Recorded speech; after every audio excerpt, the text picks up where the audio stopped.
গরল union বিএনপির সম্মানিত আহ্বায়ক জনাব বদরুদ্দিন পাটোয়ারি আমাদের মাঝে উপস্থিত আছেন।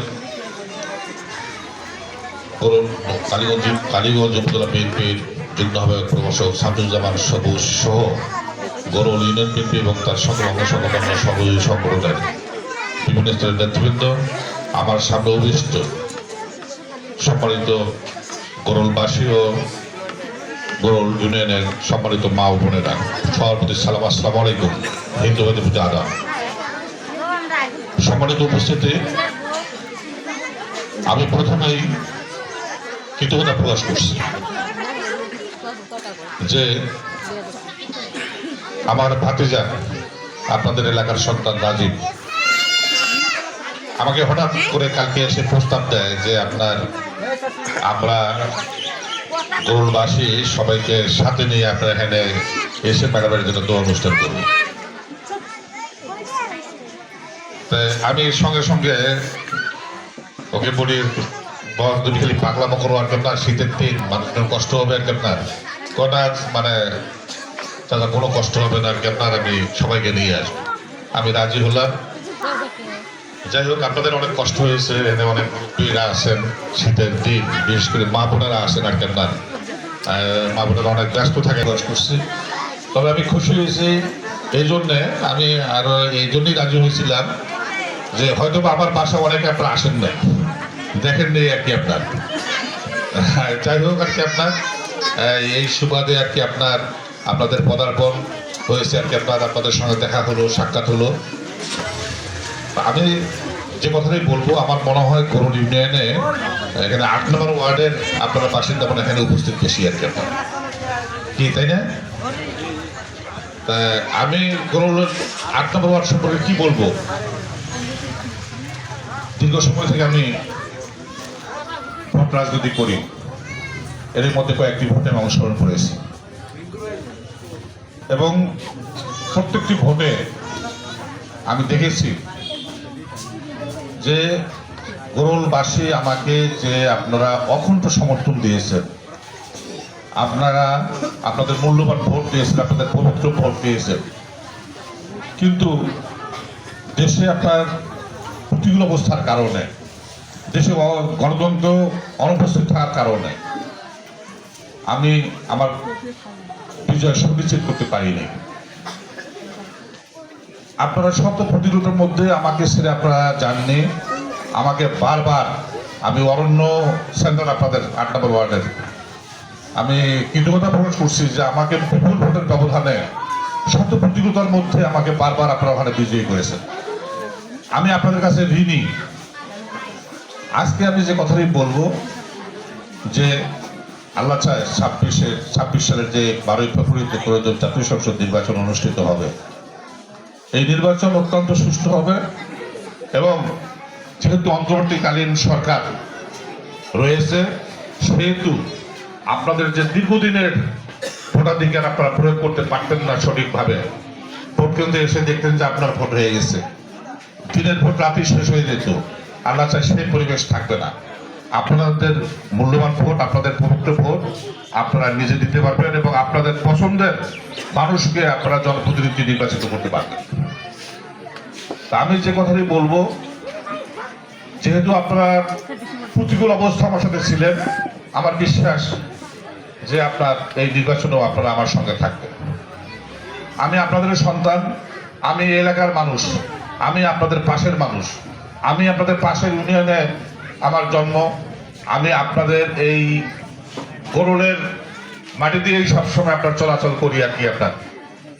আমি বলতে গেলে প্রত্যেককে নাম ধরে সবাইকে জানি, অনেকের বাড়িঘর চিনি। আমার নিজের হোম ইউনিয়ন যেমন, গরল ইউনিয়নকেও আমি মনে করি যে এটি আমার হোম ইউনিয়ন। গরল ইউনিয়নে যখন যাই তখন আমি মনে করি যে এটা আমি আমার নিজের বাড়ি মনে করি আর কি। তা আমার অধিকার যেমন আর কি আপনাদের প্রতি আমি মনে করি, আপনাদেরও আমার প্রতি আপনার সেরকম অধিকার রয়েছে। আপনাদেরকে আমি একটিকে অনুরোধ করব যে এই কালীগঞ্জ আদমবাড়ি একটি বিশাল এরিয়া নিয়ে আপনার এই আমাদের সংসদীয় এলাকা, এই সংসদীয় এলাকায় 16টি ইউনিয়ন, 4,26,000 ভোটার। মাত্র 1 মাস সময়। এই 1 মাস সময়ের মধ্যে আমি প্রার্থী হিসেবে সবার কাছে পৌঁছতে পারবো না। হয়তো আপনাদের সঙ্গে আমার আজকে দেখা হয়েছে, নির্বাচন পর্যন্ত আর দেখাই হবে না। এই জন্য আমি আপনাদেরকে যেটি অনুরোধ জানাবো যে আপনারা আমাকে এসে ধন্য করেছেন। আমি আপনাদের কাছে একটা দায়িত্ব দেব যে আপনারা প্রত্যেকে নিজের সন্তান মনে করে, নিজের ভাই মনে করে আপনারা নিজেরা প্রার্থী মনে করবেন যে আমি পাবো। আপনারা নিজে প্রার্থী সেজে ধানের শীষের পক্ষে আপনারা ভোট প্রার্থনা করবেন, নিজের ভোট দেবেন, প্রতিবেশীদেরকে বোঝাবেন, আত্মীয় স্বজনদেরকে বলবেন, বন্ধু বান্ধবদেরকে বলবেন, পরে 12ই ফেব্রুয়ারিতে আপনারা আপনাদের নিজ নিজ কেন্দ্রে ফলাফলের এমন একটি রেকর্ড সৃষ্টি করবেন যেন এই কালীগঞ্জ আদিতবাড়ির যে আসনটি, এই আসনটি আপনাদের ভোটের মাধ্যমে আমাদের বাংলাদেশের মধ্যে যেন সর্বোচ্চ যে 10টি আসন দেশনেত্রী বেগম খালেদা জিয়া যে আমাদের হাতে প্রতিক্রিয়া দিয়ে দিয়েছেন, আজকে উনি আমাদের মাঝে নাই, তার সন্তান এখন দলের চেয়ারপারসন জনাব তারেক রহমান, তার সন্তানের হাতে যেন এই আসনটি আমরা তুলে দিতে পারি। তাহলে দেখবেন যে আপনারা যদি তাদের সম্মানিত করেন, আপনাদেরকেও কিন্তু আর কি অনুরূপভাবে আর কি আপনারা সম্মানিত হবেন। আমি তখন আপনাদের জনপ্রতিনিধি হিসাবে আমি তখন আপনাদের এই এলাকার উন্নয়নের জন্য যে কোনো বিষয়ে আমি অনেক বেশি তখন বরাদ্দ দাবি করে আপনাদেরকে নিয়ে আসতে পারবো এবং আপনাদের উন্নয়নের জন্য আমি কাজ করতে পারবো। আমি আপনাদেরকে আরও একটা শুভ সংবাদ দিই। আপনারা যখন আসতেছিলেন আমি বাসায় ঢুকতেছিলাম, এমন সময় চেয়ারপারসন জনাব তারেক রহমান আমাকে ফোন দিয়েছেন।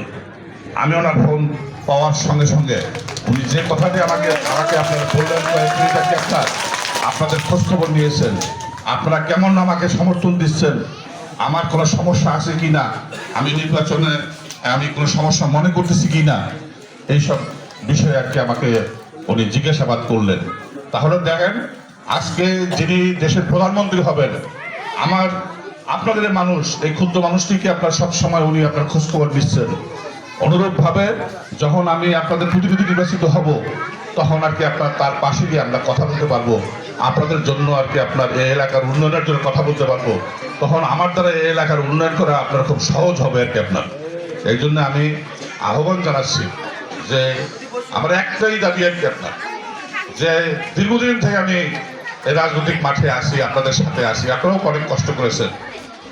আমি যেন আগামী দিনে আপনাদের প্রতিনিধিত্ব করার সুযোগ পাই এবং এই এলাকার জন্য আপনাদেরকে সাথে নিয়ে উন্নয়ন করতে পারি, এই আশাবাদ রেখে আমি সবাইকে ধন্যবাদ জানাচ্ছি।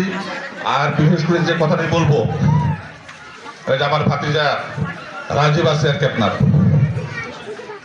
আমি এখানে আমাদের এই গরুর ইউনিয়নের যিনি সভাপতি, যিনি আহ্বায়ক গদর ভাই আছেন, আমাদের এই যে রফিকুল আপনাদের সন্তান রফিকুল আছেন, হিরো ভাই আছেন, আমাদের ইউসুফ ভাই আছেন, আকবর ভাই আছেন, এই মানুষগুলো নিয়ে তো আমি রাজনীতি করি নাকি। আপনারা প্রথমে তাদেরকে বলবেন, তারা যদি তাদের মাধ্যমে যদি আর কি আপনারা সেই জিনিসটির সমাধান না পান, আমার বাড়ি কিন্তু বেশি দূরে না, আমার দরজা সবার জন্য খোলা। আমার সহধর্মিনী আপনাদেরকে তো আশ্বস্ত করেছেন, বিশেষ করে আপনার মহিলা যারা আছেন, আমার মা বোনেরা যারা আছেন আর কি আপনার, যে আমাকে যদি আপনার দেখা না পান, তার দেখা করলেও আপনাদের সেই কাজটির সমাধান করা সম্ভব হবে। আমার দরজা খোলা, আপনার আর কি আপনার যে কোনো সময় যে কোনো বিষয়ে আপনারা আর কি আপনার ছবি আসবেন, আমরা আপনাদের পাশে আসি, আপনাদেরকে পরামর্শ দেবো, আপনাদের সহযোগিতা করার আপনার চেষ্টা করব। আর আমি যেহেতু আপনাদের সন্তান, আমার সম্পর্কে আপনাদের জানা আছে, আমি সব সময় নিজের যেমন সততার সহিত চলি, যারা আমার সঙ্গে থাকবে সৎভাবে থাকবে, অসৎ কোনো কাজের সঙ্গে তারা জড়িত হবে না, এবং অসৎ কাজের সঙ্গে জড়িত হলে আমাকে বলবেন, আমি সঙ্গে সঙ্গে আমার দল থেকে তাকে আপনার বের করে দেবো। আর সততার সহিত আর কি চলবে আর কি আপনার, আমি তার পাশে থেকে তার নেতৃত্ব আরো প্রতিষ্ঠিত করার জন্য আর কি আমি সহযোগিতা করব। আমার বক্তব্য আর দীর্ঘ না করে আমি সবাইকে ধন্যবাদ জানিয়ে কৃতজ্ঞতা প্রকাশ করে আমি আমার কথা শেষ করছি। খোদা হাফেজ। বাংলাদেশ জিন্দাবাদ, শহীদ অমর হোক, খালেদা জিয়া অমর হোক, তারেক রহমান জিন্দাবাদ। সবাইকে ধন্যবাদ। আর কথা না বাড়ায় সম্মানিত গৌরবাসী, আপনারা সকলে অবগত রয়েছেন আমাদের প্রিয় নেত্রী বাংলাদেশের সাবেক